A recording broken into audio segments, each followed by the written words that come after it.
సుధాకర్ రెడ్డి గారికి సుధాకర్ రెడ్డి గారికి వాస్తవంగా రైతాంగ సమస్యల మీద లేదా గ్రామీణ సమస్యల మీద బాగా అవగాహన ఉన్నటువంటి నాయకుడు ఆయన నాకు బాగా కూడా తెలుసు. ఆయన అధికార పార్టీ నాయకుడుగా ఉన్నాడు కాబట్టి కొన్ని పరిమితులతో ఆయన మాట్లాడచ్చు.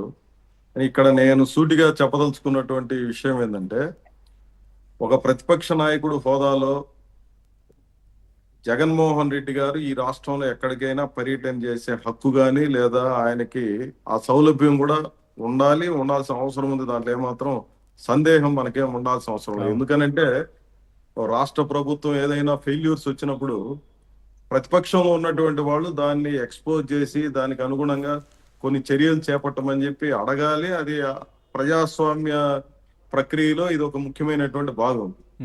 ఇది మనం ఏమి సందేహించాల్సిన అవసరం లేదు. దురదృష్టం ఏంటంటే అటు ప్రభుత్వం ఒక రకమైనటువంటి పొరపాటు పద్ధతిలో ఉంటే ఈ ప్రధాన ప్రతిపక్షం కూడా జరుగుతున్నటువంటి లోటుపాటుల్ని ఎక్స్పోజ్ చేసి ప్రజలకు మేలు జరగాలన్నటువంటి ధోరణి కంటే ఏదో ఒక రూపంలో ఎక్స్పోజ్ చేసుకోవడము, వ్యక్తిగత ప్రతిష్టను పెంచుకోవడము, బల ప్రదర్శనకి వీటిని వేదికలుగా మార్చుకోవడం అనేది దురదృష్టకరమైంది.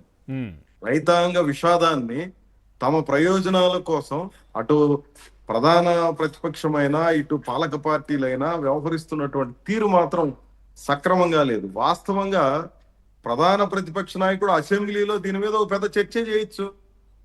అసలు ఏ రాష్ట్రంలో ఏం జరుగుతోంది ఏందనేది ఆయన చర్చ చేయొచ్చు. లేదా ఈ రోజు రాష్ట్ర ముఖ్యమంత్రి ఈ రాష్ట్రంలో ఉన్నటువంటి తెలుగుదేశము జనసేన ఎంపీల ప్రభావంతోనే కేంద్రంలో ఉన్నటువంటి ప్రభుత్వం గాలి పీల్చుకుంటా ఉంది, బతికుంది. ఆ విషయం కూడా అనేక సందర్భాల్లో మనమంతా కూడా మాట్లాడుకున్నాం. వీళ్ళు కేంద్రం మీద ఒత్తిడి చేసి కూడా ఇంకా చేయడానికి చాలా అవకాశం ఉందని. దురదృష్టం ఏంటంటే ఈ రోజు మామిడి రైతులు బాగాలేరు. ఇది నిర్వివాదాంశం. అది ఎవరు మాట్లాడుకున్నా మామిడి పంట వేసినటువంటి రైతులు తీవ్రమైనటువంటి సంక్షోభంలో మునిగిపోయినారు, బాగా నష్టపోయినారు. ఆర్థికంగాను ఇంకా రకరకాల రూపాల్లో మానసికంగాను తీవ్రమైనటువంటి కుంగుబాటుకి ఈరోజు గురైనారు. కారణం ఏమి? మామిడి పంటను వేయడమే వాళ్ళు చేసినటువంటి తప్పు. దానికి కారణాలే అంతర్జాతీయంగా వచ్చినటువంటి మార్పులేంది, దేశీయంగా వచ్చినటువంటి మార్పులేంది, ఇతర రాష్ట్రాల్లో నెలకొన్న పరిస్థితులేంది, ఇవన్నీ పక్కన పెడితే ఈ రోజు ప్రాక్టికల్ గా ఉన్నటువంటి సమస్య రైతాంగం తీవ్రమైనటువంటి ఇబ్బందులు ఎదుర్కొంటుంది రేటు పడిపోవడం మూలంగా. దీన్ని దృష్టిలో పెట్టుకునే రాష్ట్ర ప్రభుత్వం ఒక ప్రకటన చేసింది. 4 రూపాయలు మేము సబ్సిడీ ఇస్తాము, 8 రూపాయలకి పరిశ్రమల వాళ్ళు కొంటారు అని చెప్పి ప్రకటన చేశారు. చిత్తూరు జిల్లా కలెక్టర్ గారు, అదే మా తిరుపతి జిల్లా కలెక్టర్ గారు రైతులతోనూ పరిశ్రమాధిపతులతోనూ సమావేశం జరిపి ఎట్టి పరిస్థితుల్లోనూ 8 రూపాయలు చెల్లించాల్సిందే యజమానులు పరిశ్రమాధిపతులు అని చెప్పి స్పష్టంగా చెప్పారు. ఆ రోజున అందరూ సంతోషించారు. 8 రూపాయల పరిశ్రమలు, 4 రూపాయలు ప్రభుత్వం ఇస్తుంది కాబట్టి ఏదో ఒక మేరకు ఈ సంక్షోభం నుంచి బయటపడిపోవడానికి అవకాశం ఉందని చెప్పి చాలా హ్యాపీగా ఫీల్ అయినారు రైతాంగం. కానీ ఆచరణలో జరిగిందేమి? 8 రూపాయలు అనేది 2 రూపాయలు కూడా కొనుగోలు చేయలేదు చాలా పరిశ్రమలు. 3 రూపాయలు నడిచింది. ఎప్పుడు సార్ ఇది ఎప్పుడు జరిగింది? ఒక దీర్ఘకాలం జరిగింది. నిన్న మొన్నటి దాకా కూడా జరిగింది. రాష్ట్ర ముఖ్యమంత్రి జోక్యం చేసుకొని మళ్ళీ దీన్ని సీరియస్ గా మాట్లాడిన తర్వాతనే ఇప్పుడు 4 రూపాయలు 5 రూపాయలకి వచ్చింది. ఈ రోజుకి 8 రూపాయలు అనేది అమలు కావడం లేదు. ఇది వాస్తవం. ఈ రకమైన అంటే ప్రభుత్వం ఒక 4 రూపాయలు, వీళ్ళు ఒక 4-5 రూపాయలు, 9 రూపాయలే ఈ రోజుకి లేదా 8 రూపాయలు ఇంప్లిమెంట్ అవుతున్నటువంటి పరిస్థితి. ఇప్పటికీ ఈ జిల్లాలో ఉన్నటువంటి పరిశ్రమల దగ్గర వందల సంఖ్యలో ఇవి బార్లు తీరి కాయలు పెట్టుకున్నటువంటి పరిస్థితి. నేను కోరేదేమంటే ఈ ప్రభుత్వాన్ని, పక్కన ఉన్నటువంటి కర్ణాటక రాష్ట్రంలో కుమారస్వామి గారు కూడా కేంద్ర మంత్రి, మనకు కూడా కేంద్ర మంత్రులు ఉన్నారు. ఈ కేంద్ర మంత్రి ఏం చేశాడు? అక్కడ ఉన్నటువంటి ప్రభుత్వం సక్రమంగా కొనుగోలు చేసే ఇది లేని పరిస్థితి నెలకొన్నటువంటి నేపథ్యంలో అక్కడ రైతాంగాన్ని ఆదుకోవడం కోసం కుమారస్వామి గారు బాధ్యత తీసుకొని కేంద్ర ప్రభుత్వం మాట్లాడి 1 కేజీ 16 రూపాయలకు కొనుగోలు చేసేటట్టుగా దాదాపు 2.5 లక్షల టన్నుల మామిడి పంటను కొనుగోలు చేసేదానికి ఆయన ప్రయత్నం చేశాడు, సక్సెస్ అయినాడు. కేంద్ర ప్రభుత్వం 2 రూపాయలు, రాష్ట్ర ప్రభుత్వం 2 రూపాయలు ఇస్తోంది అక్కడ.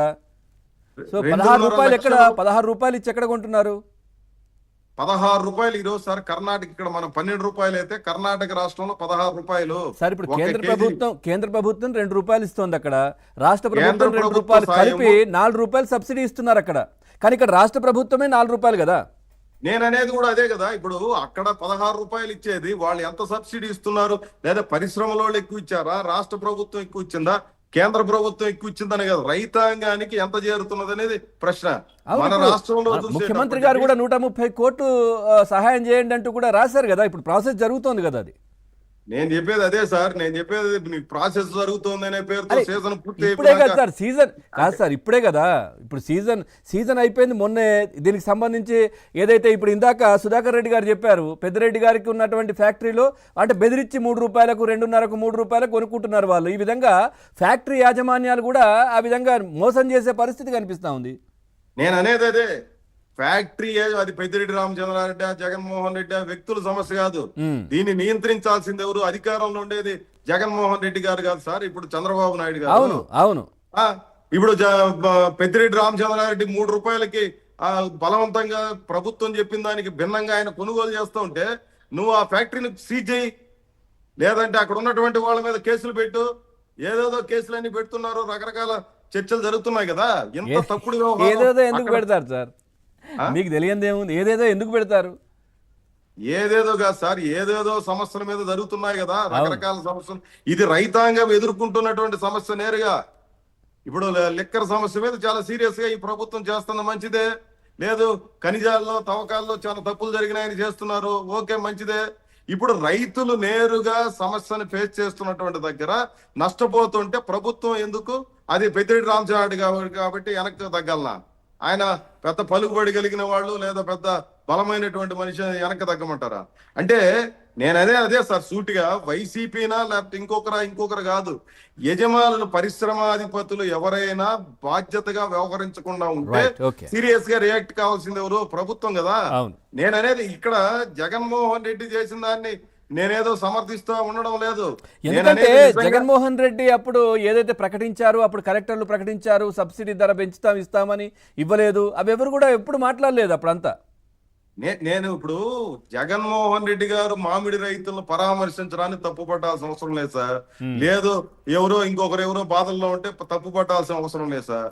వీటిని అడ్డం పెట్టుకొని ఏదో ఇతర వ్యవహారాలు తన పార్టీకో లేదా ఇతర ప్రయోజనాలకో అట్లాగా సార్. ఇప్పుడు మీరు అనేది తప్పు పట్టాల్సిన అవసరం లేదు. నిజంగా దీనికి సంబంధించినటువంటి రైతుల సమస్యలు ఇవన్నీ కూడా ప్రభుత్వం ఆలోచన చేస్తోంది. మేము మాట్లాడాలి కదా. అది మాట్లాడుతున్నారు, అవుతుంది కదా, చర్చలు జరుగుతూ ఉన్నాయి, మీకు తెలియంది కాదు. అంటే ఇప్పుడు ఈ సమయంలో పోయి అక్కడ హడావిడి చేయడమే కదా. ఇప్పుడు మొన్న పొగాకు రైతుల దగ్గరకు పోయారు సార్, ఏం చేసిండ్రు?